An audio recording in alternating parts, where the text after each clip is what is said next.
Hello, beautiful singers. This is Valerie White Williams and Vocal Splendor Studios. And today I would like to talk to you about tongue tension.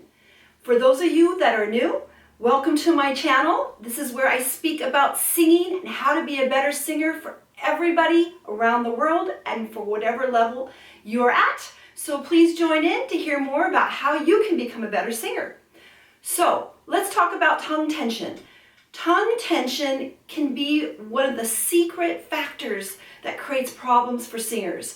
I often joke to my students that this is the final frontier, meaning you can be working on your breathing, you can be working on relaxing your jaw, but then what happens is that tongue sabotages you. The trick about the tongue is that most of the action of the tongue is really not something we're conscious of. It's so tied into our speech patterns that we're not really aware of what our tongue is doing.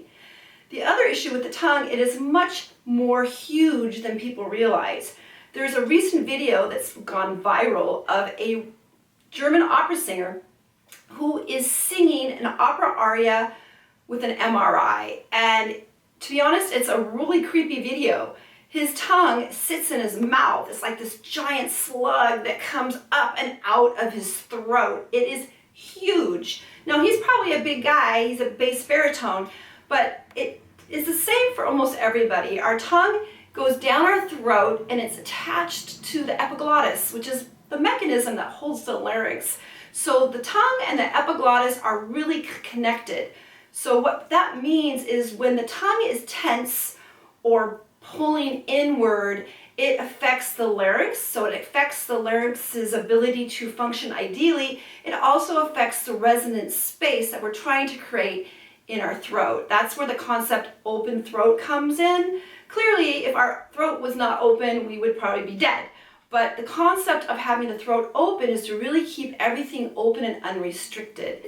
The tongue is pulling down and creating constriction. It's going to create a stressed tone, and we definitely need to fix that. So here's the deal. So how do you find out if you have tongue tension? Well, the first step is sometimes you have this really swallowy sound like Kermit the Frog, and it gets really garbly in here. The other thing is sometimes you can actually feel below here if that tongue is tense. And the other thing you can do is see what it looks like on camera. So oftentimes I can diagnose tongue tension because I can hear the garbly sound, or I can see the tongue getting this big groove and the tongue is kind of bunchy. So the ways you can address tongue tension is, first of all, make sure you're using adequate breath energy, because oftentimes tongue tension is kind of a last-ditch effort to energize the voice, to pull down, to bear down for energy when you're singing. Oftentimes the tongue tension will come in when you're going for a high note because it's an old habit of feeling like you need to bear down and put some energy into your singing. We never want any energy to be coming from here. This needs to be relaxed from the head up.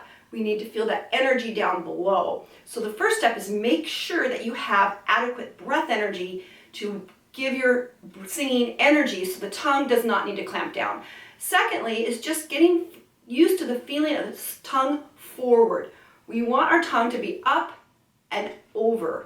So whether we're belting or singing more of a more relaxed, more classical based sound, the tongue needs to be up and over. So we want to look for the tongue being forward in the mouth. I tell my students to think of the tongue coming down and touching down to the front of the bottom teeth as kind of a placeholder to keep that tongue down and forward. Also, you can look in a mirror or videotape and see if that tongue is flat and relaxed.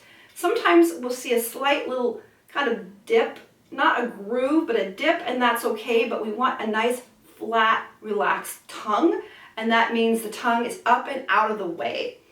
Now, the other thing you can do with the tongue to build tongue awareness and relaxation is actually build it as a muscle.